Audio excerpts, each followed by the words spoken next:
পাছে পাছে দহ, দহৰ পৰা এক গলে হাতত থাকে ন, দহে দহে 20, 40ৰ পৰা 10 গলে হাতত থাকে 30, 20 40, 50ৰ পৰা 5 গলে থাকে হাতত 45, 40 আশী, 80ৰ পৰা 20 গলে হাতত থাকে 60, 50 100, 100ৰ লগত 100 যোগ কৰিলে পাম আমি 200।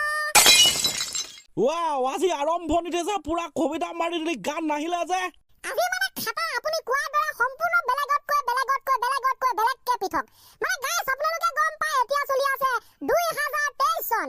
চ' গাইছ 2050 চনত বাৰু আমাৰ বাতৰিবিলাক কেনেকুৱা হ'ব পাৰে? 2050 চনত যেতিয়া আপুনি শুই উঠিব বাতৰি কাকত মেলি চাব, তেতিয়া আমাৰ নিউজবিলাক কেনেকুৱা টাইপৰ হ'ব? কেনেকুৱা হ'ব? আমি পোৱা কিছুমান ইনফৰমেশ্যন অনুসৰি চাই আপোনাক এতিয়া আমি এক্সপ্লেনেশ্যন কৰিম আপোনাৰ ওচৰত। 2050 চনৰ ৰাতিপুৱা টোপনিৰ পৰা উঠি যেতিয়া আপুনি বাতৰি কাকতখন হাতত ল'ব, তেতিয়া তাত কি কি খবৰ থাকিব পাৰে আহকচোন এবাৰ চাই লওঁ।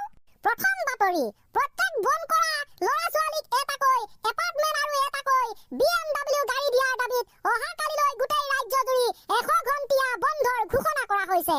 আৰু এই বন্ধৰ ঘোষণা কৰিছে বন কৰা ল'ৰা ছোৱালী কল্যাণ সমিতি তৰফৰ পৰা। হে, খাটাৰা চোন। আৰু খাটাৰা আছে ছাৰ। দ্বিতীয় বাতৰি, ইউৰোপৰ বজাৰত বিক্ৰীত শীৰ্ষ স্থানত আছে অসমৰ চুলাই লাওপানী আৰু পনিৰামৰ আধাৰ বেপাৰ। হে, আৰু খাটাৰা আছে ছাৰ। 3 নম্বৰ খবৰ, ছাগলীক হৰিণাৰ স্বীকৃতি দিলে বন বিভাগে। চেছ, খা বাপেকে মাহাকৰ বোৱা ভাত জল এদাই। হয় ছাৰ, এয়া হৈছে খা বাপেকে মাহাকৰ বোৱা ভাত জল এৰাই ষ্টাইলৰ চতুৰ্থটো খবৰ। কোন হ'ব এইবাৰৰ ফিফা ফুটবলৰ বিজয়ী? মেছিৰ নাতিয়েক নে ক্ৰিষ্টিয়ানো ৰনাল্ডোৰ নাতিয়েক? চিধা নাতিয়েকত পালেগে। সেইটো সময়তো ৰনাল্ডো মেছিয়ে খেলিব নোৱাৰিব, তাৰ নাতিয়ে বনিব ফুটবলাৰ, সিহঁতে জিকাব বিশ্বকাপ। কথাটোত নেগেটিভিটি নাই। হয় ছাৰ, য'ত নাই কোনো নেগেটিভিটি, সকলো সত্যৰ ওপৰত প্ৰভাৱিত আগবঢ়াইছো আমি বাতৰি। 2050 চনৰ ৰাতিপুৱা টোপনিৰ পৰা যেতিয়া আপুনি সাৰ পাব, সাৰ পাই বাতৰি কাকতখন যেতিয়া হাতত তুলি ল'ব, তেতিয়া আপুনি কি কি খবৰ দেখিব পাৰে তাৰ পঞ্চমটো খবৰ অনুসৰি কেটৰিনাৰ নাতিয়েকৰ সৈতে ছলমান খানৰ নতুন মুভি ৰিলিজ দাবাং 20।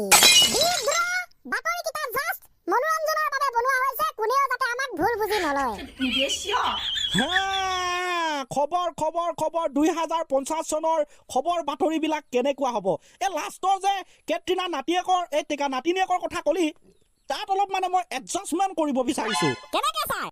তহঁতি কৈছ যে কেটৰিনাৰ নাতিনীয়েকৰ লগত ছলমান খানৰ মুভি ৰিলিজ দাবাং 20। মই ক'ম যে কেটৰিনাৰ নাতিনীয়েকৰ লগত ছলমান খানৰ পুতেক নাইবা নাতিয়েকৰ নতুন চিনেমা ৰিলিজ দাবাং 20। নহয় মানে ছাৰ, আমাৰ ছলমান খান ছাৰেতো এতিয়ালৈকে বিয়া চিয়া পতা নাই না, ইচিলিয়ে তেখেতকে মানে বনাই দিলো আৰু। চ' তেখেতে যদি কাইলৈ পৰহিলে 1-2 বছৰ পাছত বিয়া পাতে, তেনেহ'লে 2050 চনত হৈ যাব পাৰে পুতেক এক্টৰ, ওলাই যাব পাৰে দাবাং 20। আপোনালোকে চাব ভালকে কেনেকুৱা ধৰণৰ হ'ব, আমিও চাম নে কি? এইটো থাকিবই, মানে এইটো থাকিবই, ইয়াত কোনো সন্দেহ নাই। অ'কে গাইজ, আপোনালোকে গম পালে যে 2050 চনৰ নিউজ বাতৰিবিলাক কেনেকুৱা হ'ব। ঠিক আছে, এইবিলাক মানে ঠিক আছে, বাকীখিনি নকওঁ আৰু। বাকীবোৰনো কিয় ক'ব লাগে ছাৰ? এজন বাবাজী আৰু বাবুল নামৰ এজন ল'ৰাৰ কাহিনী। আমি আশা কৰিছোঁ ডিজি হ'ব ফটা-চিটা কাহিনী, ফাটাফাটি কাহিনী। হয় ছাৰ, আপোনালোকে যেনেকৈ ভাবে। বহু সমস্যাৰ সন্মুখীন হৈ এদিনাখন বাবুলে এজন বাবাজীৰ ওচৰলৈ যিজনৰ কথা কৈছিলোঁ তালৈ গ'ল। বাবাজীজনৰ ওচৰলৈ যোৱাৰ লগে লগে বাবাজীয়ে কৈয়ে দিলে, হেই ল'ৰা, তোমাৰ কেনেকুৱা লাগিছে? আজিলৈকে তুমি এজনীও ছোৱালী পতাব পৰা নাই। বাবুলে আচৰিত হৈ ক'লে, হে বাবা, আপুনি দেখোন সৰবজান, আপুনি সকলো মোৰ মনৰ কথা নকোৱাৰ আগতে আপুনি বুজি পালে। থেংক ইউ প্ৰভু, মোক সহায় কৰক।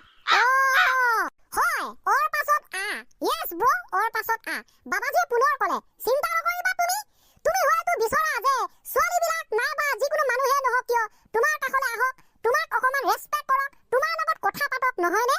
তাৰপিছত বাবুলে ক'লে, হয় বাবাজী, আপুনি কিবা এটা কৰি দিয়ক, তন্ত্ৰমন্ত্ৰ কৰি দিয়ক যাতে সকলোৱে মোক ভাল পায়। তাৰপিছত 2 মিনিটমান বাবাজীয়ে তপস্যা কৰিলে। তন্তলা মন্তলা যন্তৰ গিলি চুহা, মন্তলা ঘন্তলা মন্তলা জিলেলে চুহা, তন্তলা মন্তলা ছোৱালীবিলাকে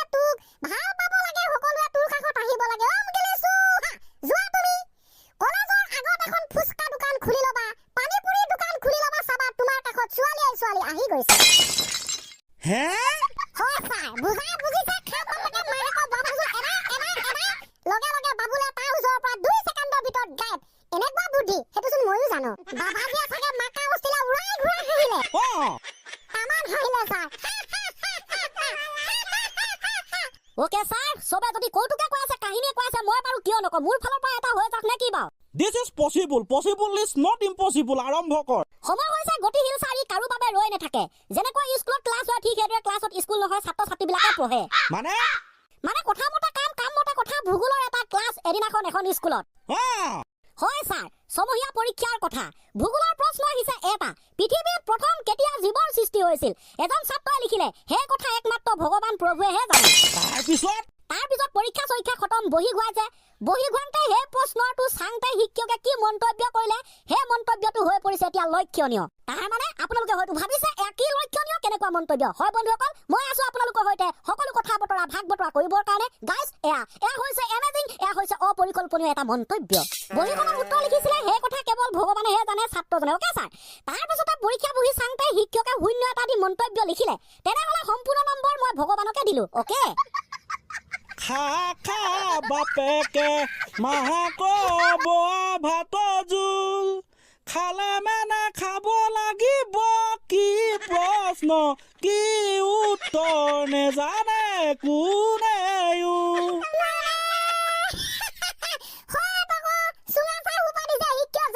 প্ৰশ্নৰ উত্তৰটো যদি ভগৱান প্ৰভুৱে জানে তেনেহ'লে তো প্ৰশ্নৰ উত্তৰ হিচাপে যি নম্বৰ থাকিব সেই নম্বৰটো ভগৱানকে দিব লাগিব না ৱাহ চেলুট টিচাৰ দেখিছা বন্ধুসকল শিক্ষকৰ পাৱাৰ কেনেকুৱা কথা কোৱাৰ ভাবা চিন্তা শক্তি পাৱাৰ তই ঠিকে কৈছিলি this is amazing this is অপৰিকল্পনীয় হ'ব দে ঠিক আছে আজিৰ ক্লাছটো আমি এনেকৈ খতম কৰিম 2050 চনৰ বাতৰি কেনেকুৱা হ'ব আমি গম পালো তাৰ পাছতে আমুক তামুক ইটো সিটো ওকে থেংক ইউ ছাৰ তেনেহ'লে ফিনিছ কৰিছো বাই বাই